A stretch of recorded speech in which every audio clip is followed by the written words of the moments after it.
2023년 5월 미국 뉴욕의 한 경매장에서 있었던 실화입니다.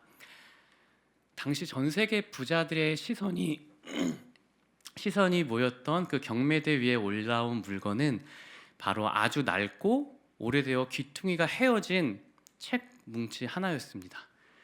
그런데 이 책이 경매대에 올라가자 갑자기 가격이 급등해서 1,000만 달러, 2,000만 달러, 3,000만 달러, 장내는 술렁이기 시작했고 결국 이 책이 얼마에 낙찰되었을까요? 3,810만 달러. 혹시 한국 돈으로 어느 정도 될까요? 500억 원 이상이라고 합니다. 여러분 한번 상상해 보시면은 500억 원이면은 평균 연봉이 5천만 원인 사람이 한 푼도 돈을 쓰지 않고 1,000년을 모아야 겨우 만질 수 있는 돈이잖아요. 슈퍼캅 몇백 대를 구매할 수 있는 돈이고요. 그런데 누군가는 이 어마어마한 돈을 낡은 종이 뭉치를 사는데 전부 투자했다라는 것입니다. 도대체 그 책이 무엇이길래, 또 그 안에 무엇이 담겨 있길래 이런 천문학적인 가치를 그 책에 부여했을까? 사실 이 책은 지금 여러분 손 안에 있고 또 여러분의 집에 먼지 가운데 있는 성경입니다. 정확히는 1100년 된 히브리어 성경 코덱스 사순이었습니다.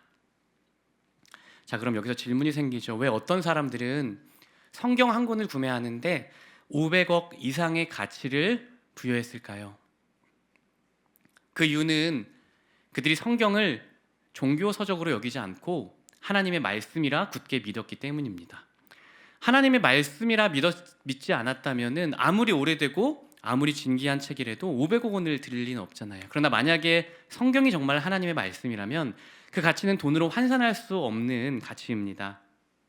그러므로 서론부에서 먼저 우리 자신에게 한번 질문해 봅시다. 여러분에게 성경은 어떤 가치가 있는 책입니까? 무료 앱으로 다운받았지만 잘 열어보지 않는 책, 때로는 한두 구절 볼 때가 있지만 내 생각과 조금 다르다고 느껴지면 금방 덮어버리는 책, 500억 원을 들여 성경을 구매한 사람에 비해서 우리는 너무 이 책을 가볍게 대하고 있지 않을까요? 그러므로 오늘 우리가 나누려고자 하는 말씀은 이것입니다. 성경은 정말 하나님의 말씀이 맞을까요? 물론 성경이 하나님의 말씀이 아니라면 우리는 성경을 읽을 필요도 없고 그냥 내 뜻대로 내 가치관을 따라 살아가면 됩니다. 그러나 만약에 성경이 정말 하나님께서 쓰신 하나님의 말씀이라면 성경은 읽어도 되고 안 읽어도 되는 선택지가 아니라 우리 인생 전부를 걸고 응답해야 할 최상의 권위이고 우리 삶의 안내서이자 지침서이며 우리의 생명인 줄 믿습니다. 그러므로 이 시간 누군가는 500억의 가치로 붙들었던 이 책을 우리가 지금 어떤 태도로 마주하고 있는지 한번 살펴봅시다. 성경에 대해 세 가지 태도를 가진 사람들이 있어요. 첫째, 성경은 하나님의 말씀이다. 둘째, 성경은 꾸며낸 소설이다. 셋째, 성경이 하나님 말씀인지 소설인지 잘 모르겠다. 여러분은 지금 성경에 대해 어떤 믿음을 가지고 살아가고 있나요? 또 그렇게 믿는 근거는 무엇인가요? 그럼 이제 먼저 성경은 꾸며낸 소설이다라고 말하는 사람들은 왜 그렇게 말하는지 그 이유와 근거를 한번 살펴보겠습니다. 첫 번째 근거 한번 같이 화면 보며 읽어볼게요. 설명할 수 없는 초자연적 기적. 예수가 바다 위를 걸었다고? 또 물고기 2마리로 5,000명 이상을 먹였다고? 게다가 죽은 나사로가 살아나고 홍해가 벽처럼 갈라져서 마른 땅을 지나갔다는 건 판타지 소설에나 나올 법한 일이니까, 그러니까 성경에 기록된 초자연적인 기적들 때문에 나는 성경은 소설이라 믿어라는 주장입니다. 우리 두 번째 이유도 같이 한번 읽어볼게요. 시작. 지질학 및 일반 과학 이론과의 불일치. 성경의 족보를 계산하면 지구의 나이는 약 6,000년에서 7,000년이라는데 그런데 과학은 46억 년이라고 말하잖아. 캐나다에서 발견된 40억 년 전의 암석과 동남극에서 발견된 42억 년 전의 암석도 지구는 46억 년 전에 존재했다는 주장을 뒷받침하잖아. 그러므로 성경은 지질학과도 맞지 않고 일반 과학과도 맞지 않으므로 나는 소설이라고 믿어. 세 번째 주장 같이 한번 읽어볼게요. 종교적 보편성. 세상에 수많은 종교가 있고 많은 종교가 경전을 가지고 있는데 그 수많은 경전 중에 왜 성경만이 참이라고 말할 수 있지? 그 증거가 뭘까?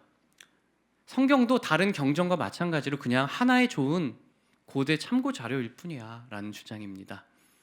자, 여러분은 이 세 가지 주장에 대해 어떻게 생각하시나요? 좀 합리적으로 들리는 분도 있을 것 같아요. 그런데 자세히 살펴보면 사실 이 세 가지 주장에는 모두 논리적 약점이 있습니다. 첫째로 성경에 기록된 초자연적인 기적들 때문에 성경은 꾸며낸 소설이다라는 주장에 논리적 약점이 있어요. 이렇게 한번 생각해 보세요. 댐을 설계한 사람이 있습니다. 가뭄이 오면 그는 수문을 닫고 홍수가 나면 수문을 엽니다. 이것이 자연 법칙이 깨진 것일까요? 아닙니다. 이것은 설계자가 댐을 관리하는 정상적인 개입입니다. 그리고 이 설계자의 개입은 이 댐의 설계자와 운영자가 있다는 증거이기도 합니다. 마찬가지입니다. 자연 법칙이 우연히 생긴 것이 아니라 하나님이 만들어 놓은 질서라면 하나님이 필요할 때 개입하시는 기적은 자연 법칙을 깨는 일이 아닙니다. 오히려 기적은 이 세상을 설계하시고 지금도 보존하시는 창조주가 계시다는 증거가 됩니다. 둘째, 지질학 및 일반 과학 이론과의 불일치로 성경은 거짓이다라는 논리에도 약점이 있어요. 물론 과거에는 성경의 지리학적 기록이 틀렸다라는 비판이 많았는데요. 그런데 시간이 흐르면서 고고학이 발달할수록 성경의 기록이 정확했다라는 주장도 속속 드러나고 있습니다. 저명한 지리학자인 크리스티 박사는 성경에는 단 하나의 지리학적 실수도 없다라고 천명했습니다. 또한 지질학자 기요우는 참된 지질학은 성경과 완벽하게 일치한다라고 주장했어요. 미국의 위대한 화학자 레이다 씨는 성경이 일반 과학과도 일치한다라고 했습니다. 그 외에도 많은 학자들이 오히려 과학을 연구하면서 너무나 경이로운 지구와 우주를 발견해서 창조한 신이 있다라는 사실을 고백했습니다. 그러므로 과학과 성경이 충돌하는 것처럼 보이는 이유는 아직 인류의 과학적 데이터가 하나님의 설계를 다 이해하지 못했기 때문일 가능성이 더 크다고 볼 수 있습니다. 셋째, 다른 종교도 다 경전을 가지고 있는데 왜 성경만이 유일한 참 하나님의 말씀이냐, 증거가 있느냐라는 물음에 대한 변증은 어렵지 않은 것 같아요. 종교가 많다라는 것 자체가 곧 진리가 많다라는 뜻은 아니기 때문입니다. 물론 그럼 이렇게 반문하겠죠. 그럼 성경이 유일하게 참 진리라는 증거 있어라고요. 이 질문에 대답하기 위해 이제 성경이 하나님의 말씀이라는 증거들을 하나씩 살펴보겠습니다. 우리 첫 번째 같이 증거를 읽어볼게요. 시작. 신약 성경의 압도적인 역사성과 신뢰성. 많은 사람이 성경의 초자연적인 기적을 의심하죠. 그러나 사실 역사를 살펴보면요, 기적을 일으켰던 사람은 예수님만이 아니었습니다. 대표적으로 1세기에 아폴로니우스라는 사람이 있었어요. 이 아폴로니우스는 실제로 병든 자를 고치고요, 죽은 자를 살렸다라는 기록도 존재합니다. 그런데 이 아폴로니우스에 대한 기록을 사람들은 역사적 사실로 인정하지 않고 전설로 치부합니다. 왜냐하면 아폴로니우스에 대한 기록은 그가 죽은 지 약 150년이 지난 후에 기록이 되었기 때문입니다. 그러나 예수님에 대한 기록은 바로 그 당대, 즉 30년에서 60년 사이에 다 기록이 되었습니다. 사건 발생 시점과 기록 시점이 가까울수록 그 사건의 역사성에 대한 신뢰도는 엄청나게 높아지죠. 보통 고대 자료가 500년 이내에, 사건이 발생한 지 500년 이내에만 기록되었어도 역사성이 인정된다면 신약 성경은 부인할 수 없는 역사성을 가지고 있고요, 너무나 신뢰할 만한 역사적 자료가 된다는 것입니다.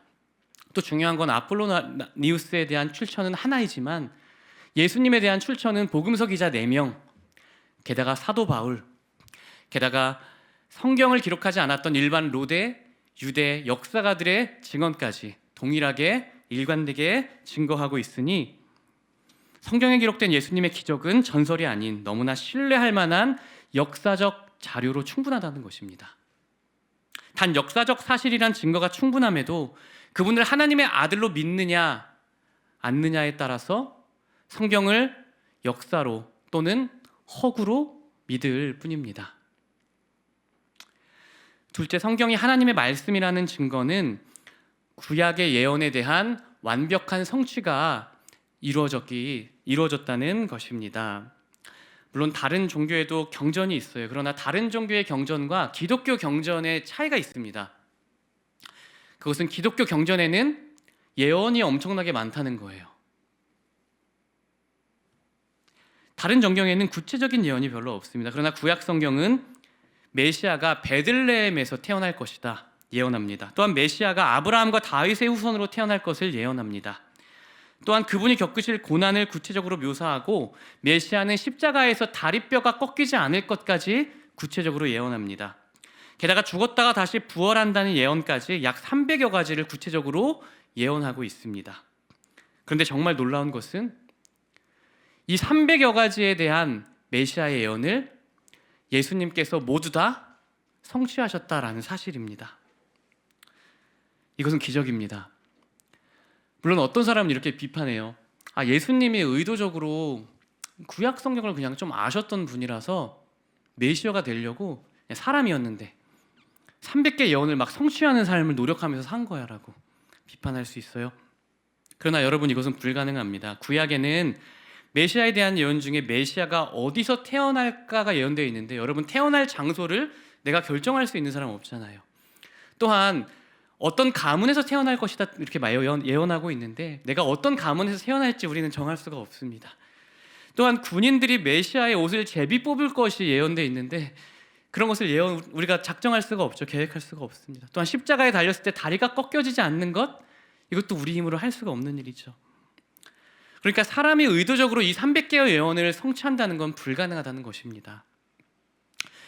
그래서 1958년 미국 웨스트몬드 대학의 교수였던 수학자 피터 스토너는 한 사람이 구약의 예언을 모두 성취할 확률을 계산했어요.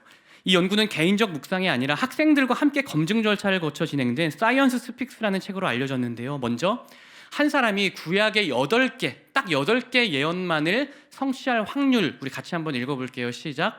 10의 17승분의 1입니다. 이렇게 원래는 설명을 했어요. 뉴욕 전체 도시에 그 은화를 무릎까지 다 깔아놓고 그 중에서 어떤 사람의 눈을 가린 다음에 그 사람이 그 보화 중에 그 딱 한 번의 기회로 보화를 뒤집었을 때 말을 좀 잘못했는데 체크된 그 보화를 딱 발견하는 확률이다. 그러니까 좀 이해가 안 되죠. 불가능하다는 확률이에요. 자, 두 번째, 한 사람이 구약의 48개 예언을 성취할 확률 같이 한번 읽어볼게요. 10의 157승분의 1. 1조 분의 1. 여기 수학과 있으시죠? 아이고. 이 정도면 어떻게 되는 확률이죠? 사실 거의 불가능하다라고 우리가 볼 수가 있는 거죠. 그 어떤 사람도 구약 성경에 기록된 메시아에 대한 예언을 혼자 성취할 수 있는 사람은 없다라는 것입니다. 제로라는 거예요. 그러므로 구약이 미래에 오실 구세주에 대해 약속한 수많은 예언들이 실제로 예수님 한 분을 통해서 모두 성취되었다라는 사실이 바로 구약은 하나님의 말씀이라는 분명한 증거가 됩니다. 성경의 약속대로 구세주는 정말 베들레헴에서 태어났고 예언대로 나사렛에서 활동했고 구약의 예언대로 눈먼 자들이 정말 눈을 떴고 구약의 예언대로 고난받다 제비 뽑기를 당하고 예언대로 채찍에 맞아 찢겨졌고 예언대로 죄 없이 찔렸고 벌거벗김 당했고 예언대로 십자가에 달렸을 때 다리는 하나도 꺾이지 않았습니다. 그리고 예언대로 죽었다가 예언대로 다시 부활하신 이런 300여 가지의 모든 예언을 다 성취한 역사는 기독교 외에 어떤 다른 종교에서도 찾아볼 수 없으며 이것은 사람이 만들어낼 수 없는 일입니다. 게다가 성경에 기록된 메시아에 대한 예언만 성취된 것이 아닙니다. 구약에서는 이스라엘, 유다, 그 주변 국가들의 흥망성쇠와 바벨론, 메데, 바사, 헬라와 로마에 대한 예언 등도 기록되었는데 이 모든 세계사까지도 정확하게 약속대로 이루어졌습니다. 게다가 신약은 여러 세기에 유대 민족이 고난받고 방랑 생활할 것을 예언하는데 이 또한 정확하게 실현이 되었습니다. 그러므로 이처럼 구세주에 대해 예수님이 오시기 전부터 300여 가지 이상으로 예언했고 그 예언이 정확하게 성취된 종교, 그리고 세계 모든 역사에 대해 구체적으로 예언했고 그 모든 예언이 그대로 이루어진 경전은 오직 기독교의 경전인 성경밖에 없으며 이것을 통해 우리는 성경이 하나님의 말씀임을 분명히 알 수 있습니다. 그러므로 이 자리에 있는 지체분들을 축복합니다. 여러분들이 성경을 하나님의 말씀으로 굳게 믿고 성경이 증거하는 하나님의 아들 예수님을 여러분의 구세주로 믿게 되시기를 축복합니다. 셋째로 성경이 하나님의 말씀이라는 증거를 같이 한번 읽어보겠습니다. 1600년간 지속된 기록의 기적적인 통일성. 성경 한 권이 완성되는 데는 약 1600여 년이 기록되었죠. 세상 그 어떤 책도 이렇게 오랜 세월 동안 기록된 사례는 없습니다. 그래서 더 놀라운 것은 성경은 1600여 년 동안 약 40여 명의 저자가 돌아가면서 기록한 책이라는 거예요. 어디에도 이런 책은 없습니다. 그런데 더 놀라운 것은 이것입니다. 1600여 년 동안 약 40여 명의 저자들이 각기 다른 시대와 상황과 배경 속에 살았지만 그 메시지가 예수 그리스도라는 하나의 주제로 완벽하게 일치한다는 점입니다. 저자들 대부분은 서로 만난 적도 없습니다. 같은 시대, 동시대인 사람도 거의 없어요. 그러니까 얼굴도 거의 본 적이 없음에도 어떻게 1600년 동안 각기 다른 시대에 살았던 40명의 기자들이 창조부터 종말까지 모두 동일한 이야기를 쓰면서 구원에 대해 똑같이 예수 그리스도라는 단 하나의 퍼즐을 말씀하고 있을까요? 이것은 인간의 기획으론 불가능합니다. 마치 보이지 않는 단 한 명의 저자가 40여 명의 기록자들을 사용하셔서 자신의 뜻을 기록한 것이라고 밖에는 설명할 길이 없습니다. 그러므로 1600여 년간 40여 명의 저자가 기록한 모든 성경이 놀랍도록 완벽한 일치를 이루고 단 하나의 구원 소식 예수님을 선명하게 증거하고 있다는 것이 바로 성경은 한 분이신 우리 하나님이 쓴 말씀이라는 증거가 됩니다. 우리 네 번째 증거 한번 같이 읽어볼게요. 시작. 성경 저자들의 순교적 삶. 네, 성경 저자들의 삶을 보십시오. 만약 그들이 기록한 내용이 거짓이었다면 그들이 무엇을 위해 목숨을 바쳤을까요? 자기가 내뱉은 거짓말을 위해 생명까지 바치는 사람은 없습니다. 그러나 저자들은 죽음에 이르러도 수많은 박해를 받아도 결국에 자기가 보고 들은 사실이 진실이라고 증언하다가 죽었던 것입니다. 우리 다섯 번째 증거 같이 읽어볼게요. 시작. 사본의 완벽한 보존. 성경이 하나님의 말씀이란 증거는 사본의 완벽한 보존입니다. 신약 성경은 고대의 다른 어떤 문서들보다 비교할 수 없을 정도로 많은 사본의 숫자를 가지고 있습니다. 게다가 많은 사본을 가질 뿐 아니라 놀라운 일치율을 보이고 있어서 99.5%까지 비슷하다고 합니다.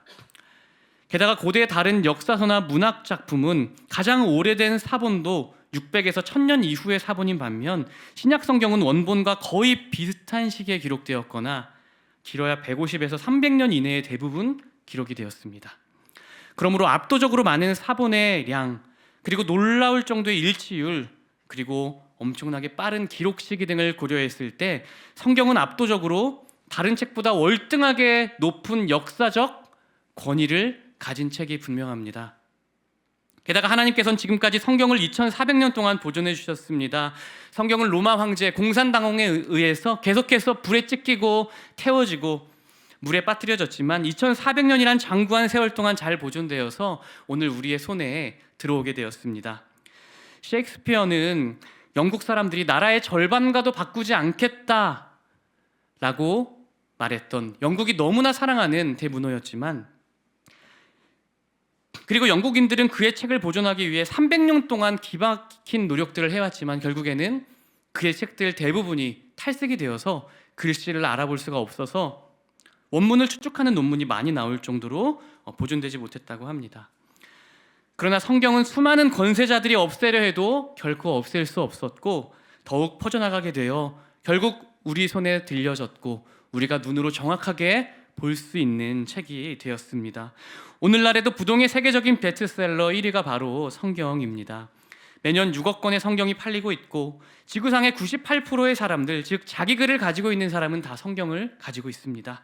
나머지 2%의 사람, 자기 민족의 언어가 없는 사람들을 위해서도 성경은 계속 번역되고 전달되고 있습니다. 이처럼 이 세상의 어떤 책도 지구상에 존재하는 모든 글로 번역된 책도 없습니다. 게다가 성경이 하나님의 말씀이란 증거는 누군가의 삶을 변화시키는 실제적인 능력이 나타난다는 것입니다. 지구상에 존재하는 여러 책을 통해 변화된 사례가 많지만 그 어떤 책보다 성경만큼 많은 사람을 변화시킨 책은 없습니다. 지금도 성경을 통해 수많은 사람들이 실제로 자신이 살았던 삶과 정반대되는 삶을 살고 있으며 예수님을 만난 제자처럼 한순간에 정반대의 삶 또는 평생의 변화가 일어났다는 정황 증거도 수없이 많습니다. 우리 오늘 본문의 다윗의 고백도 바로 그러한데요. 다윗의 고백을 통해 어떤 변화를 그가 경험했는지 우리 같이 한번 읽어보겠습니다.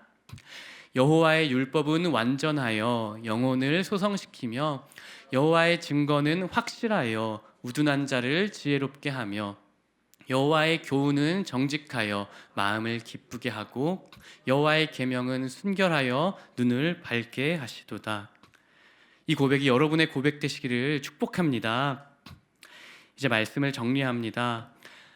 서론에 성경을 소설로 믿는 사람들은 성경에 초자연적 기적이 있기 때문에 성경을 소설이라 말했지만 실은 성경 자체가 기적입니다.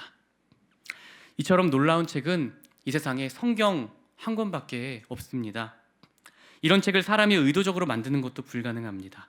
신약 성경에 너무나 믿음직스러운 역사성, 구약의 예언에 대한 완벽한 성취, 1600년간 기록되었지만 놀라운 일치와 통일성을 가진 내용들, 또한 성경 저자들의 순교적 삶, 사본의 완벽한 보존, 게다가 삶이 변화된 수많은 사례들, 이 모든 증거들을 종합하면 성경은 정말 하나님의 말씀이라는 주장에 더 힘이 실리게 됩니다. 그러므로 이 자리에 있는 청년분들을 축복합니다. 여러분들이 다시 성경을 하나님의 말씀으로 받아들이고 여러분이 인정해야 할 최고의 권위로 받아들이며 다시 말씀을 따라 살아가는 여러분 되시기를 축복합니다. 여러분이 다시 성경을 왕이신 하나님의 음성으로 경외하는 마음이 회복되시기를 축복합니다. 여러분의 지혜나 여러분의 능력보다 하나님의 말씀을 더욱더 의지하며 매일을 사시기를 축복합니다. 여러분의 경험이나 여러분의 느낌보다도 하나님의 말씀을 더욱더 신뢰하며 하루를 사는 여러분 되시기를 예수님의 이름으로 축복합니다. 다시 성경이 증언하는 그 진리가 이 시대가 강조하는 가치보다 더욱 귀한 가치라고 믿고 사는 여러분 되시기를 축복합니다. 말씀이 여러분의 삶의 길을 여는 축복이 있으시기를 기도합니다. 말씀이 여러분의 유일한 삶의 기준이 되시기를 축복합니다. 말씀이 여러분의 삶의 방향이 되고 항상 여러분이 선택하는 기준이 되시기를 축복합니다. 이 하나님의 말씀을 여러분의 최고의 조언자로 여기고 늘 그분의 음성을 경청하는 삶이 되시기를 축복합니다. 그리고 다윗의 고백처럼 여호와의 말씀이 내 영혼을 소생시켰다라는 증거가 여러분에게도 나타나도록 매일 말씀을 가까이 함으로 말씀이 여러분을 살리고 일으키고 말씀으로 기뻐하는 다윗의 고백이 여러분의 고백 되시기를 축복합니다.